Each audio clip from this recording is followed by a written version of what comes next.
কোনো কৰকাতল লোৱা নহয় আৰু মুখ্যমন্ত্ৰীৰ কথাটোৱে ৰজি গ'ল যদিও নীতি আয়োগ অনুসৰি আমি কৰকাতল দিব লাগে এতিয়া যিহেতু মন্ত্ৰীয়ে ক'লে জানুৱাৰীত মুখ্যমন্ত্ৰীয়ে মন্ত্ৰীজনক তেওঁতকৈ তলত থ'ব লাগিব কাৰণ তেওঁ মুখ্যমন্ত্ৰী সেইকাৰণে তেখেতে ফেব্ৰুৱাৰীত বুলি ক'লে কিন্তু চৰকাৰীভাৱে তো ডিচেম্বৰতে হোৱাৰ কথা আমি যিমান সোনকালে হয় সিমানেই ভাল পাম কাৰণ আমাৰ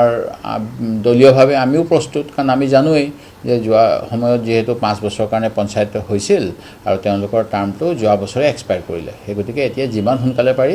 ৰাইজৰ মহাত্মা গান্ধীৰ আদৰ্শ অনুসৰি ৰাইজৰ হাতলৈ ক্ষমতা আহিব লাগে যিটো পঞ্চায়তৰ নিৰ্বাচনৰ যোগেদি সম্ভৱ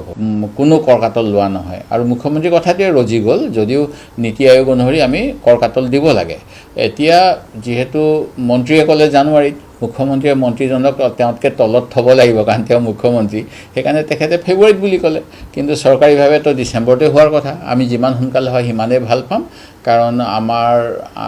দলীয়ভাৱে আমিও প্ৰস্তুত কাৰণ আমি জানোৱেই যে যোৱা সময়ত যিহেতু 5 বছৰৰ কাৰণে পঞ্চায়ত হৈছিল আৰু তেওঁলোকৰ টাৰ্মটো যোৱা বছৰে এক্সপায়াৰ কৰিলে সেই গতিকে এতিয়া যিমান সোনকালে পাৰি ৰাইজৰ মহাত্মা গান্ধীৰ আদৰ্শ অনুসৰি ৰাইজৰ হাতলৈ ক্ষমতা আহিব লাগে যিটো পঞ্চায়তৰ নিৰ্বাচনৰ যোগেদি সম্ভৱ